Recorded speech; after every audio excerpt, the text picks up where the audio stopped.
ಎಲ್ಲರಿಗೂ ನಮಸ್ಕಾರ. ನಾನು ರಮೇಶ್ ಆಚಾರ್, ಕನ್ನಡ ಪ್ರಾಧ್ಯಾಪಕ, ಶ್ರೀ ಲಕ್ಷ್ಮೀ ಸೋಮ ಬಂಗೇರ ಸರ್ಕಾರಿ ಪ್ರಥಮ ದರ್ಜೆ ಕಾಲೇಜು, ಕೋಟಪಡುಗೆರೆ, ಉಡುಪಿ ಜಿಲ್ಲೆ. ಮಂಗಳೂರು ವಿಶ್ವವಿದ್ಯಾನಿಲಯದ ಪ್ರಥಮ BA ಪ್ರಥಮ ಸೆಮಿಸ್ಟರ್ನ ಕನ್ನಡ ಐಚ್ಛಿಕ ಪಠ್ಯ ಸಾಹಿತ್ಯ ಗಂಗೋತ್ರಿ 1. ಈ ಪಠ್ಯದಲ್ಲಿ ಕಾವ್ಯಭಾಗದಲ್ಲಿ ಕಾಣಬರುವ 2ನೆಯ ಕವನ ಕಾಣಿಕೆ. ಈ ಕವನದ ವಿಶ್ಲೇಷಣೆಯನ್ನು ತರಗತಿ ರೂಪದಲ್ಲಿ ಸೆಷನ್ 4ರಲ್ಲಿ ನಾನು ತೆಗೆದುಕೊಳ್ಳುವುದಕ್ಕೆ ನಿಮ್ಮ ಮುಂದಿದ್ದೇನೆ. ಮೊದಲಿಗೆ BM ಶ್ರೀಯವರ ಪರಿಚಯವನ್ನು ಮಾಡಿಕೊಳ್ಳೋಣ. BM ಶ್ರೀಯವರು 1884ರಿಂದ 1946ರವರೆಗೆ ಬದುಕಿದವರು. ಆಧುನಿಕ ಕರ್ನಾಟಕ ಕಾವ್ಯ ಕುಲಪತಿ, ಕನ್ನಡ ನವೋದಯದ ಆಚಾರ್ಯ, ಯುಗ ಪ್ರವರ್ತಕ, ಕನ್ನಡದ ಶ್ರೀಕಾರ ಎಂದೆಲ್ಲ ಕೀರ್ತಿತರಾಗಿ ಕೀರ್ತಿಶೇಷರಾದವರು. ಅವರ ಪೂರ್ಣ ಹೆಸರು ಬೆಳ್ಳೂರು ಮೈಲಾರಯ್ಯ ಶ್ರೀಕಂಠಯ್ಯ. ಅವರ ಕಾವ್ಯನಾಮ ಶ್ರೀ. ಮೈಸೂರು ಸಂಸ್ಥಾನದ ತುಮಕೂರು ಜಿಲ್ಲೆಯ ಗುಬ್ಬಿ ತಾಲೂಕಿನ ಸಂಪಿಗೆ ಗ್ರಾಮದಲ್ಲಿ ಅವರ ಜನನವಾಯಿತು. ಅವರ ಬಾಲ್ಯ ವಿದ್ಯಾಭ್ಯಾಸ ಅವರ ತಾಯಿಯ ಊರಾದ ಸಂಪಿಗೆಯಲ್ಲಿ ನಡೆಯಿತು. ಸ್ವಲ್ಪದರಲ್ಲಿ ಶ್ರೀರಂಗಪಟ್ಟಣದಲ್ಲಿ ನಡೆಯಿತು. ಅವರ ಪ್ರೌಢ ವಿದ್ಯಾಭ್ಯಾಸ ಮೈಸೂರು ಮಹಾರಾಜ ಕಾಲೇಜಿನಲ್ಲಿ ಮತ್ತು ಬೆಂಗಳೂರು ಸೆಂಟ್ರಲ್ ಕಾಲೇಜುಗಳಲ್ಲಿ ನಡೆಯಿತು. ಮುಂದಿನ ವಿದ್ಯಾಭ್ಯಾಸಕ್ಕಾಗಿ ಅವರು ಮದ್ರಾಸಿಗೆ ತೆರಳಿದ್ದು, ಅಲ್ಲಿ ಅವರ ತಂದೆಯ ಅಪೇಕ್ಷೆಯಂತೆ BL ಪದವಿ ಅಥವಾ ಕಾನೂನು ಪದವಿಯನ್ನು ಪಡೆಯಲು ಹೋದರು. ಅಲ್ಲಿ ಕಾನೂನು ಪದವಿಯನ್ನು ಪಡೆದದ್ದು ಮಾತ್ರ ಅಲ್ಲದೆ MA ಪದವಿಯನ್ನು ಇಂಗ್ಲೀಷ್ನಲ್ಲಿ ಅವರು ಪಡೆದರು.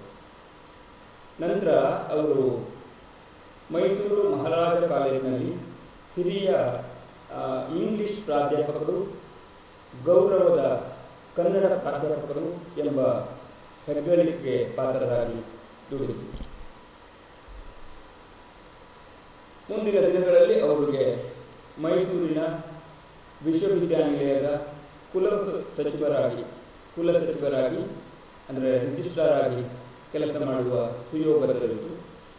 ಆ ಸಂದರ್ಭದಲ್ಲಿಯೇ ಮೈಸೂರಿನಲ್ಲಿ ಕನ್ನಡ MA ತರಗತಿಗಳು ಕೂಡ ಪ್ರಾರಂಭವಾದವು. 1928ರಲ್ಲಿ ಕಲಬುರಗಿಯಲ್ಲಿ ನಡೆದಂತಹ 19ನೇ ಕನ್ನಡ ಸಾಹಿತ್ಯ ಸಮ್ಮೇಳನದ ಅಧ್ಯಕ್ಷ ಪಟ್ಟ ಅವರಿಗೆ ಹೋಗಿತ್ತು. ನಂತರ ಅವರು ಕನ್ನಡ ಸಾಹಿತ್ಯ ಪರಿಷತ್ತಿನ ಉಪಾಧ್ಯಕ್ಷರಾಗಿಯೂ ಕೂಡ ಸೇವೆ ಸಲ್ಲಿಸಿದರು. ಅವರ ನೆಚ್ಚಿನ ಸಾಹಿತಿಗಳು ಎಲ್ಲ ಸೇರಿ ಅವರಿಗೆ ಒಂದು ಸನ್ಮಾನ ಗ್ರಂಥವನ್ನು ನೀಡಿದ್ದು. ಆ ಗ್ರಂಥದ ಹೆಸರು ಸಂಭಾವನೆ. 1941ರಲ್ಲಿ ಸಂಭಾವನೆ ಅರ್ಪಿತವಾಯಿತು ಅವರಿಗೆ. ಆಮೇಲೆ 1911ರಲ್ಲಿ ಧಾರವಾಡದಲ್ಲಿ ಮಾಡಿದಂತಹ ಅವರ 2 ಉಪನ್ಯಾಸಗಳು, ಒಂದು ಹೆಸರು ಕನ್ನಡ ಮಾತು ತಲೆ ಎತ್ತುವವರಿಗೆ, ಇನ್ನೊಂದು ಕನ್ನಡಕ್ಕೆ ಒಂದು ಕಟ್ಟು ಎನ್ನುವ ಉಪನ್ಯಾಸ. ಈ ಉಪನ್ಯಾಸಗಳನ್ನು ಓದಿದರೆ ಅವರ ಕನ್ನಡ ನಾಡಿಗೆ ಕನ್ನಡವೇ ಗತಿ, ಅನ್ಯಥಾ ಶರಣಂ ನಾಸ್ತಿ, ಸಂಸ್ಕೃತವಲ್ಲ, ಹಿಂದಿಯಲ್ಲ, ಕನ್ನಡ ಎಂದಿದ್ದು. ಅವರು ಆಡಿದ್ದು, ಅವರು ಬರೆದದ್ದು, ಅವರು ಓಡಾಡಿದ್ದು ಎಲ್ಲವೂ ಕನ್ನಡಕ್ಕಾಗಿಯೇ ಎಂದು ಮನಮತ್ತಾ ಹೋಗುತ್ತದೆ. ಇನ್ನು BM ಶ್ರೀಯವರ ಕೃತಿಗಳನ್ನು ನೋಡುವುದು. ಇಂಗ್ಲಿಷ್ ಗೀತಗಳು ಮತ್ತು ಹೊಂಗನಸುಗಳು ಇದು 2 ಅವರ ಕವನ ಸಂಗ್ರಹಗಳು. ಗದಾಯುದ್ಧ ನಾಟಕಂ, ಅಶ್ವತ್ಥಾಮ, ಪಾರಸಿಕರು ಅವರ ನಾಟಕಗಳು. ಬಾಲ್ಯದಿಂದಲೂ ಅವರಿಗೆ ನಾಟಕದ ಬಗ್ಗೆ ಕುತೂಹಲ ಜಾಸ್ತಿ. ಗದಾಯುದ್ಧ ನಾಟಕಂ ರನ್ನನ ಗದಾಯುದ್ಧವನ್ನು ಆಧರಿಸಿ ಆ ಗದಾಯುದ್ಧದಲ್ಲಿ ನಾಟಕೀಯ ಅಂಶಗಳನ್ನು ಬಿಡಿಸಿ ಹೊರತೆಗೆದು ಗದಾಯುದ್ಧ ನಾಟಕಂ ಎನ್ನುವ ಹೆಸರಿನಲ್ಲಿ ಬರುತ್ತೆ. ಅಶ್ವತ್ಥಾಮನ್ ಅದು ದುರಂತ ನಾಟಕ, ಗದಾಯುದ್ಧವೂ ಕೂಡ ದುರಂತ ನಾಟಕ. ಪಾರಸಿಕರು ಎನ್ನುವ ಇನ್ನೊಂದು ನಾಟಕವನ್ನು ಬರೆದು ಆ ನಾಟಕವೂ ಕೂಡ ದುರಂತ ನಾಟಕಗಳ ಸಾಲಿಗೆ ಸೇರುತ್ತೆ. ಹೀಗೆ ಕನ್ನಡದಲ್ಲಿ ಅದುವರೆಗೆ ಇಲ್ಲದಿದ್ದಂಥ ದುರಂತ ನಾಟಕಗಳ ಕಲ್ಪನೆಯನ್ನು ತಂದುಕೊಟ್ಟದ್ದು, ಮುಂದಿನವರಿಗೆ ಆದರ್ಶಪ್ರಾಯವಾದದ್ದು ಶ್ರೀಯವರ ಸಾಧನೆ. ಕನ್ನಡ ಸಾಹಿತ್ಯ ಚರಿತ್ರೆ, ಕನ್ನಡ ಛಂದಸ್ಸಿನ ಚರಿತ್ರೆ, ಕನ್ನಡಿಗರಿಗೆ ಒಳ್ಳೆಯ ಸಾಹಿತ್ಯ, ವಿಚಾರ ವಿಮರ್ಶೆ, ಭಾಷಣ, ಮುನ್ನುಡಿಗಳ ಸಂಕಲನ ಇವುಗಳನ್ನು ಅವರ ಕೃತಿಯಾಗಿ ಕಾಣಬಹುದು.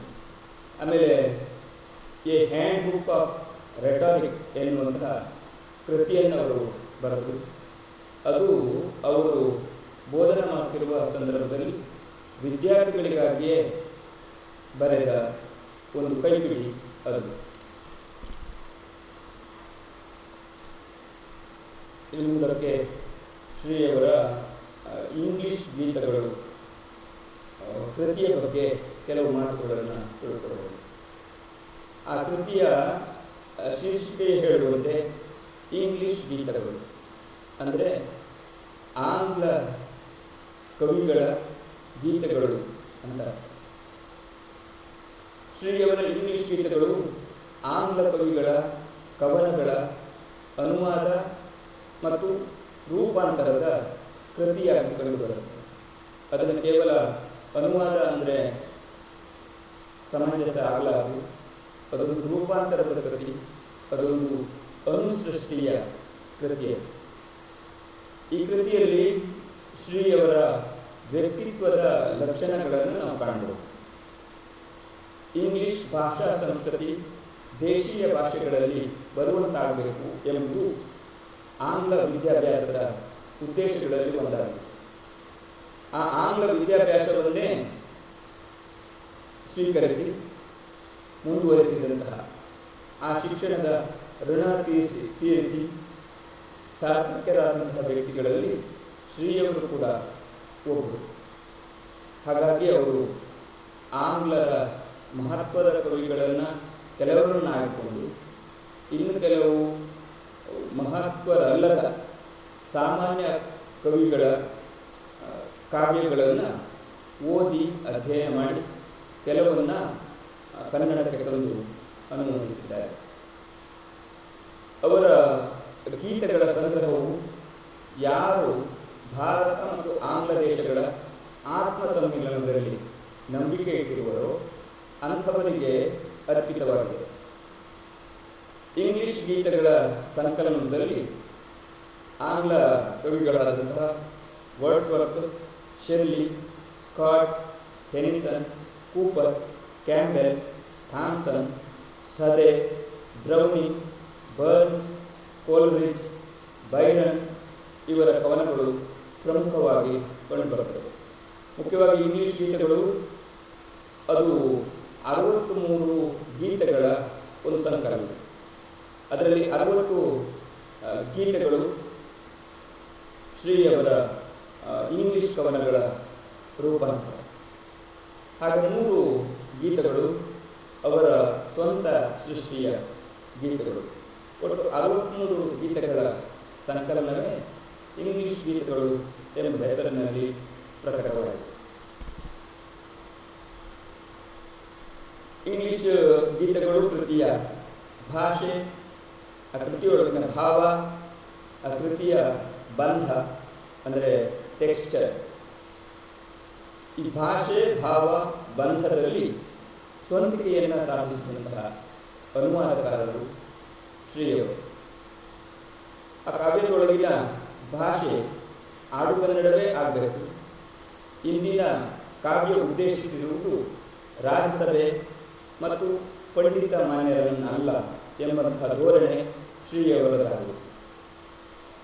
ಹಾಗಾಗಿ ಭಾಷೆಯ ಕುರಿತಂತೆ ಅವರಿಗೆ ಎಲ್ಲರಿಗೂ ಅರ್ಥವಾಗುವಂತಹ ಭಾಷೆ ಕಾವ್ಯದ್ದಾಗಬೇಕು ಎನ್ನುವಂತಹ ಧೋರಣೆ ಅವರಲ್ಲಿ.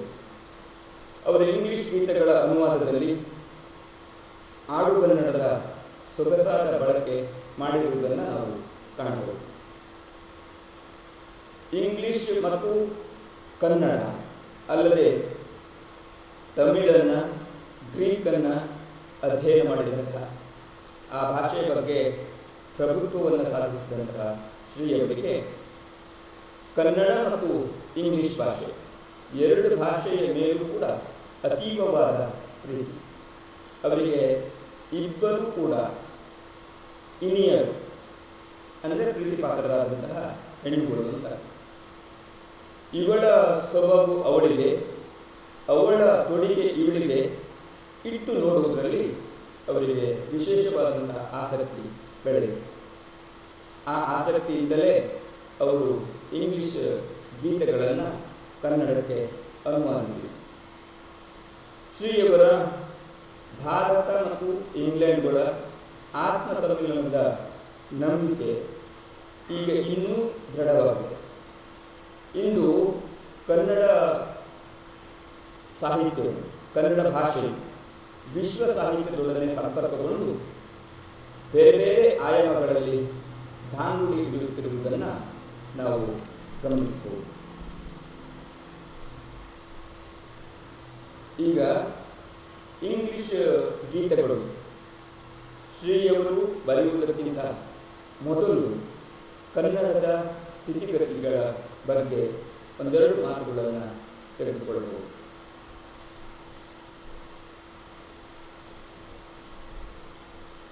ಕನ್ನಡದಲ್ಲಿ ಪ್ರೌಢವಾದ ಕಾವ್ಯ ರಚನೆ ಸುಮಾರು 1700ರ ಹೊತ್ತಿಗೆ, ಅಂದರೆ ಚಿಕ್ಕದೇವರಾಯರ ಆಳ್ವಿಕೆಯ ಕೊನೆಯ ಕಾಲದಲ್ಲಿ ನಿಂತು ಹೋಗಿದೆ.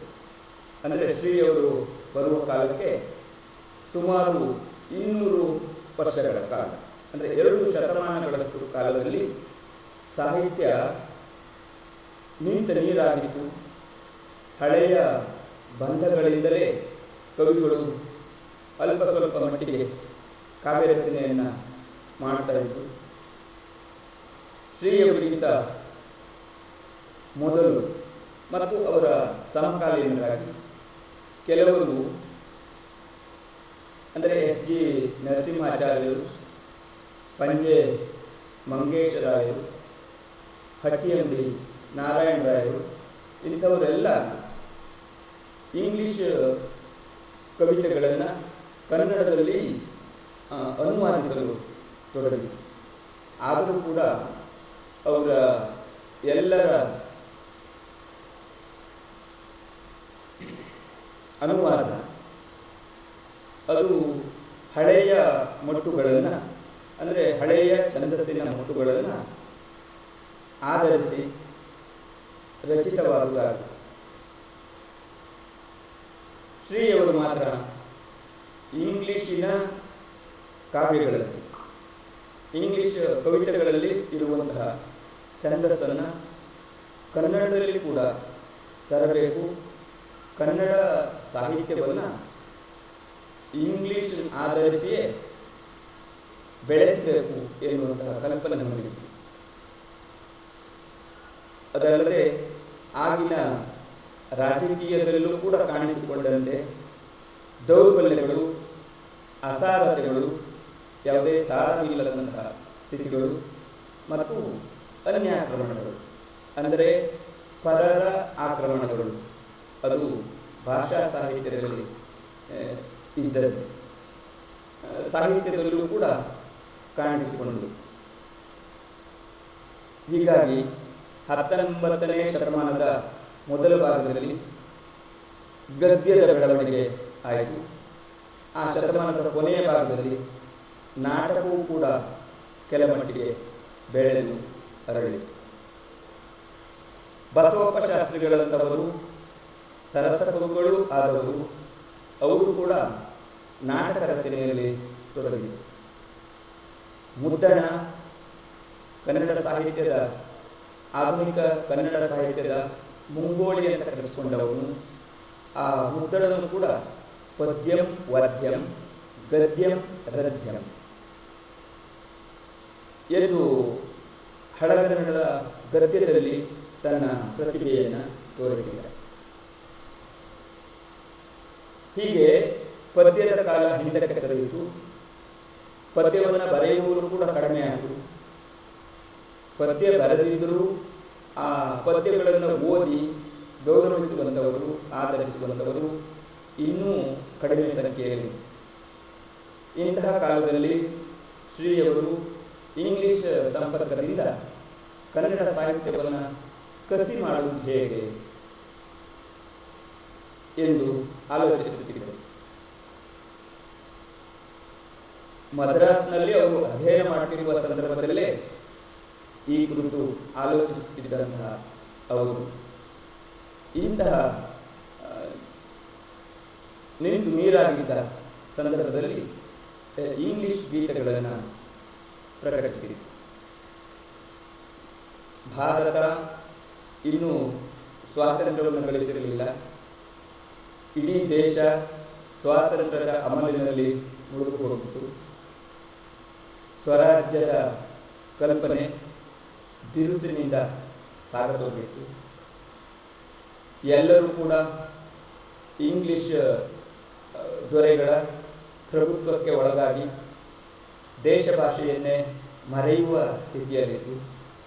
ಕನ್ನಡ ಎಂದರೆ ಮೂಗು ಮುರಿಯುವಂತಹ ಕಾಲ ಅದಾಗಿತ್ತು. ವಸಾಹತುಶಾಹಿ ರಾಷ್ಟ್ರದೊಳಗೆ ಇಂಗ್ಲಿಷ್ ನೆರವು, ಇಂಗ್ಲಿಷ್ ಪ್ರೊಫೆಸರ್ ಆದಂತಹ ಶ್ರೀಯವರು ಕನ್ನಡವನ್ನು ಕಾಪಾಡುವ ಕೆಲಸ ಮಾಡಿದ್ದು. ಕನ್ನಡವೇ ನಮ್ಮ ಉಸಿರು, ತಮ್ಮ ಜೀವದ ಉಸಿರು ಅಂತ ಹೇಳಿದ್ದು ಬಹಳ ಮುಖ್ಯವಾಗಿ ಕಂಡುಬರ್ತದೆ. ಹೀಗಾಗಿ ಇಂಗ್ಲಿಷ್ನರು ಕನ್ನಡವನ್ನು ಬಲಿಷ್ಠವಾಗಿ ನಿಲ್ಲಿಸಬೇಕು ಎನ್ನುವ ಕನಸು ಕಂಡಿದ್ದ ಅವರಿಗೆ ಹೊಸಗನ್ನಡದ ಕಾವ್ಯ ಪರಂಪರೆಯನ್ನು ಸೃಷ್ಟಿಸಬೇಕು, ಅದರ ಜವಾಬ್ದಾರಿಯನ್ನು ತೆಗೆದುಕೊಳ್ಬೇಕು ಎನ್ನುವ ಹಂಬಲವಿತ್ತು. ಹಾಗಾಗಿ ಇಂಗ್ಲಿಷ್ ಗೀತೆಗಳನ್ನು ಕನ್ನಡಕ್ಕೆ ತರುವಂತಹ ಪ್ರಯತ್ನವನ್ನು ಅವರು ಮಾಡಿದರು. ಅನುವಾದಕರಾಗಿ BM ಶ್ರೀ ಅವರು ಹೇಳ್ತಾರೆ, ಸಂಪ್ರದಾಯದ ಮಾರ್ಗವನ್ನೇ ಛಲ ಹಿಡಿಯದೆ ವಿಶ್ವ ಕವಿತಾ ವಿಷಯಗಳಾದಂತಹ ಯುದ್ಧ, ಪ್ರೇಮ, ಮರಣ, ದೇಶಭಕ್ತಿ, ಪ್ರಕೃತಿ ಸೌಂದರ್ಯ, ಮಾನವ ಬದುಕಿನ ಸುಖ ದುಃಖಗಳು, ರಾಗ ದ್ವೇಷಗಳು, ಪುರುಷಾರ್ಥಗಳು, ಜನ್ಮಾಂತರದ ದರ್ಶನಗಳು ಮುಂತಾದ ವಸ್ತುಗಳನ್ನು ಇಲ್ಲಿಯ ಪರಿಸರಕ್ಕೆ ಅನುಗುಣವಾಗಿ, ಅಂದರೆ ಕನ್ನಡದ ಸಂದರ್ಭದಲ್ಲಿ ಕನ್ನಡ ಭಾಷೆಯ ಜಾಯಮಾನಕ್ಕೆ ಸರಿಯಾಗಿ ರೂಪಾಂತರಗೊಳಿಸಲಾಗಿದೆ ಎಂದು ಹೇಳಿದ್ದಾರೆ. ಅದರ ನಂತರ ನಾವು BM ಶ್ರೀಯವರಲ್ಲಿದ್ದಂತಹ ಕನ್ನಡದ ಬಗ್ಗೆ ಹೆಮ್ಮೆ, ಕನ್ನಡದ ಮೇಲಿನ ಪ್ರೀತಿಯನ್ನು ಇನ್ನು ಕೆಲವು ಮಾತುಗಳಲ್ಲಿ ಹೇಳಲು ಪ್ರಯತ್ನಿಸುತ್ತೇನೆ. ಒಬ್ಬ ಕನ್ನಡ ಪ್ರಚಾರಕರಾಗಿ, ಕನ್ನಡದ ಕಾರ್ಯಕರ್ತರಾಗಿ ಕರ್ನಾಟಕವನ್ನೆಲ್ಲ ಉದ್ದಗಲ ಸುತ್ತಾಡಿ ಕನ್ನಡದ ಅಭಿಮಾನವನ್ನು ಕನ್ನಡಿಗರಲ್ಲಿ ಪ್ರಚೋದಿಸಿ ಅವರನ್ನು ಎಚ್ಚರಿಸಿದಂತಹ ಕೀರ್ತಿ BM ಶ್ರೀಯವರದಾಗಿದೆ. ನಾಡು ನುಡಿಗಳ ಏಳಿಗೆಗಾಗಿ ಹಲವಾರು ಚಟುವಟಿಕೆಗಳನ್ನು ಹುಟ್ಟುಹಾಕಿದ್ದು ಮಾತ್ರವಲ್ಲದೆ ಅದನ್ನು ಪೋಷಿಸಿದಂತಹ ಕೀರ್ತಿ ಅವರು. ಒಬ್ಬ ಸಾಹಿತಿಯಾಗಿ ಅನೇಕ ಉತ್ತಮ ಕೃತಿಗಳನ್ನು ಸೃಜಿಸಿ ತನ್ಮೂಲಕ ಆಧುನಿಕ ಕನ್ನಡ ಸಾಹಿತ್ಯದ ಹಣೆ ಬರಹವನ್ನು ಬರೆದ ಬ್ರಹ್ಮ ಅವರು. ಈ ಹಿಂದೆಯೇ ಹೇಳಿದ್ದೆ, ಕನ್ನಡ ನಾಡಿಗೆ ಕನ್ನಡವೇ ಗತಿ, ಅನ್ಯಥಾ ಶರಣಂ ನಾಸ್ತಿ. ಸಂಸ್ಕೃತವಲ್ಲ, ಹಿಂದಿಯಲ್ಲ ಕನ್ನಡ ಎನ್ನುವಂತಹ ದಿವ್ಯ ಮಂತ್ರವನ್ನು ಘೋಷಿಸಿ ಜನರ ಮಧ್ಯೆ ನಿಂತು ಮಾತನಾಡಿ ಎಲ್ಲರನ್ನ ಕನ್ನಡದ ಮೇಲೆ ಪ್ರೀತಿ ಬರುವಂತೆ ಮಾಡಿದವರು ಅವರು. ಸಿರಿಗನ್ನಡಂ ಗೆಲ್ಗೆ ಎನ್ನುವಂತಹ ಹಾರೈಕೆಯ ಮಾತನ್ನು ಕೂಡ ಕನ್ನಡಿಗರಿಗೆ ಕೊಟ್ಟದ್ದು ಶ್ರೀಯವರು. ಈ ಮಾತನ್ನು ಕೂಡ ನಾನು ಹಿಂದೆ ಹೇಳಿದ್ದೆ. ಮದ್ರಾಸ್ನಲ್ಲಿ ಅಧ್ಯಯನ ಮಾಡ್ತಿರುವಂತಹ ಸಂದರ್ಭದಲ್ಲಿ ತಮ್ಮ ಗೆಳೆಯರೊಂದಿಗೆ ಅವರು ಕನ್ನಡದ ಹಿತಚಿಂತನೆಯನ್ನು ಮಾಡಿದರು. ಕನ್ನಡವಲ್ಲದೆ ಗ್ರೀಕ್, ಇಂಗ್ಲಿಷ್, ತಮಿಳು, ಸ್ವಲ್ಪ ಮಟ್ಟಿಗೆ ತೆಲುಗನ್ನು ಕೂಡ ಅಧ್ಯಯನ ಮಾಡಿದ್ದಾರೆ ಎಂಬುದಾಗಿ ಶ್ರೀನಿಧಿ ಎನ್ನುವಂತಹ ಪುಸ್ತಕದಲ್ಲಿ ಬರೆಯಲಾಗಿದೆ. ಪಶ್ಚಿಮದ ಸಾಹಿತ್ಯವನ್ನು ಕನ್ನಡಕ್ಕೆ ತರುವುದು ಹೇಗೆ ಎಂಬ ಚಿಂತನೆಯನ್ನ ಮಾಡಿದ್ದರ ಫಲವಾಗಿಯೇ ಅವರ ಕಾಣಿಕೆ ಕವನ ಮುನ್ನುಡಿಯ ರೂಪದಲ್ಲಿ ಕೆಲವು ಮಾತುಗಳನ್ನು ಹೇಳುತ್ತೆ. ಕರ್ನಾಟಕದ ಏಕೀಕರಣಕ್ಕಾಗಿ ನಾಡಿನ ಉದ್ದಗಲಕ್ಕೂ ಕೂಡ ಸಂಚರಿಸಿ ತಮಗಾದ ದೇಹಾಲಸ್ಯವನ್ನು ಕೂಡ ಮರೆತು ಸ್ಫೂರ್ತಿ ಭಾಷಣ ಮಾಡಿದ್ದು, ಕನ್ನಡಿಗರನ್ನು ಎಚ್ಚರಿಸಿದ್ದು, ಕನ್ನಡ ನಾಡು ಮತ್ತು ನುಡಿಗಾಗಿ ತಮ್ಮ ತನು ಮನ ಧನವನ್ನು ಬೇಯಿಸಿ ಎಡೆಬಿಡದೆ ದುಡಿದಂತಹ ಮಹನೀಯರು ಅವರು. ಸಾಹಿತ್ಯ ಕ್ಷೇತ್ರದಲ್ಲಿ ಕಾವ್ಯಕ್ಕೆ ಮಾತ್ರವೇ ಅಲ್ಲದೆ ನಾಟಕ ಕ್ಷೇತ್ರಕ್ಕೆ, ಭಾಷೆಯ ಕ್ಷೇತ್ರಕ್ಕೆ, ಛಂದಸ್ಸಿನ ಕ್ಷೇತ್ರಕ್ಕೆ, ಸಾಹಿತ್ಯ ಚರಿತ್ರೆಯ ಕ್ಷೇತ್ರಕ್ಕೆ, ಲಿಪಿ ಸುಧಾರಣೆಯ ಕ್ಷೇತ್ರಕ್ಕೆ, ಜನಪದದ ಕ್ಷೇತ್ರಕ್ಕೆ ವಿಶೇಷವಾದ ಅವರ ಕೊಡುಗೆಗಳನ್ನು ನಾವು ಗಮನಿಸಬಹುದು. ಕನ್ನಡವೇ ತಾಯಿಯಾಗಿ, ಕನ್ನಡವೇ ತವರಾಗಿ, ಕನ್ನಡವೇ ಅವರ ಕರ್ಮವಾಗಿ, ಕನ್ನಡವೇ ಅವರ ಧರ್ಮವಾಗಿ ಬಾಳಿದಂತಹ ಒಂದು ಧೀಮಂತ ವ್ಯಕ್ತಿತ್ವ ಅವರು. ಕನ್ನಡದ ಏಳಿಗೆ ಬಗ್ಗೆ ಮಾತನಾಡುವಾಗ ಒಂದು ಕಡೆ ಅವರು ಹೇಳ್ತಾರೆ, ಎತ್ತ ಕಡೆಗೂ ಕಣ್ಣು ಮುಚ್ಚಬಾರದು, ಹೃದಯದ ಬಾಗಿಲನ್ನು ಕಿರಿಕಿರಿದು ಮಾಡಿಕೊಳ್ಳಬಾರದು. ಅವರ ಶ್ರೀ ಸಾಹಿತ್ಯದಲ್ಲಿ ಹೇಳಿದಂತಹ ಮಾತು. ನಾವು ಕನ್ನಡಿಗರಿಗೆ ಕನ್ನಡವನ್ನು ಬಿಟ್ಟು ಅನ್ಯ ಭಾಷೆಗಳ ಕಡೆಗೆ, ಅನ್ಯ ಸಾಹಿತ್ಯಗಳ ಕಡೆಗೆ ಗಮನ ಕೊಡುವುದು ಕಡಿಮೆ ಇದ್ದಿರಬೇಕು. ತಮ್ಮ ಮನಸ್ಸನ್ನು ಆ ಭಾಷಾ ಸಾಹಿತ್ಯದ ಕಡೆಗೆ ಕೊಡುವುದು ಕೂಡ ತೀರಾ ಕನಿಷ್ಠ ಎಂಬ ಭಾವನೆ ಇದ್ದಿರಬೇಕು. ಅಂಥ ಸಂದರ್ಭದಲ್ಲಿ ಶ್ರೀಯವರು ಇಂಥ ಮಾತುಗಳನ್ನು ಹೇಳ್ತಾರೆ. ಹೀಗೆ ಕನ್ನಡದ ಬಗ್ಗೆ ಅಹೋರಾತ್ರಿ ದುಡಿದು ತನ್ನ ಜೀವವನ್ನೇ ಕಾಣಿಕೆಯಲ್ಲಿ ಅವರು ಹೇಳಿದಾಗೆ ನನ್ನ ಜೀವದುಸುರು ಕಣ್ಣು ಅಂತ ಹೇಳಿದೆವು ಮಾತು ನೆನಪಿಗೆ ಬರಬೇಕು. ಹೀಗೆ ದುಡಿದಂತಹ ಅವರ ಸಾಹಿತ್ಯದ ಸೇವೆಗೆ ಮೈಸೂರಿನ ಅರಸರಾದಂಥ ನಾಲ್ವಡಿ ಕೃಷ್ಣರಾಜ ಒಡೆಯರವರು ತಮ್ಮ ದರ್ಬಾರಿಗೆ ಕರೆದು ಅವರಿಗೆ ರಾಜಸೇವಾಸಕ್ತ ಎನ್ನುವಂತಹ ಬಿರುದನ್ನು ಕೊಡ್ತಾರೆ. ಸ್ನೇಹಿತರೆ, ಇಲ್ಲಿವರೆಗೆ ನಡೆಸಿದಂತಹ ಈ 4ರ ಸೆಷನ್ನ ಫಲಿತಗಳನ್ನು ನೋಡಬಹುದು. ಆಧುನಿಕ ಕನ್ನಡ ಕಾವ್ಯ ಪ್ರಪಂಚದ ಯುಗ ಪ್ರವರ್ತಕ BM ಶ್ರೀಯವರ ಜನನ ಹಾಗೂ ವಿದ್ಯಾಭ್ಯಾಸದ ಪರಿಚಯವನ್ನು ನಾವಿಲ್ಲಿ ಮಾಡಿಕೊಂಡಿದ್ದೇವೆ. ಶ್ರೀಯವರ ವೃತ್ತಿ ಜೀವನ ಹಾಗೂ ಅವರ ಕೃತಿಗಳನ್ನು ನಾವು ಪರಿಚಯಿಸಿಕೊಂಡಿದ್ದೇವೆ. ಶ್ರೀಯವರ ಇಂಗ್ಲಿಷ್ ಗೀತೆಗಳು ಕೃತಿ ರಚನೆಯ ಹಿನ್ನೆಲೆ, ಆಗಿನ ಕನ್ನಡದ ಸ್ಥಿತಿಗತಿಗಳನ್ನು ನಾವಿಲ್ಲಿ ಪರಿಚಯ ಮಾಡಿಕೊಂಡಿದ್ದೇವೆ. ಶ್ರೀಯವರ ಕನ್ನಡದ ಮೇಲಿನ ಪ್ರೀತಿ ಮತ್ತು ಕನ್ನಡದ ಏಳಿಗೆಗಾಗಿ ಅವರು ಪಟ್ಟಂತಹ ಶ್ರಮವನ್ನು ಈ ಭಾಗದಲ್ಲಿ ತಿಳಿದುಕೊಂಡಿದ್ದೇವೆ. ಇದರ ಮುಂದಿನ ಸೆಷನ್ನಲ್ಲಿ ಅವರ ಕವನದ ಸಾರವನ್ನು ತಿಳಿದುಕೊಳ್ಳುವ ಪ್ರಯತ್ನವನ್ನು ಮಾಡೋಣ. ಎಲ್ಲರಿಗೂ ಒಳ್ಳೆಯದಾಗಲಿ. ನಮಸ್ಕಾರ.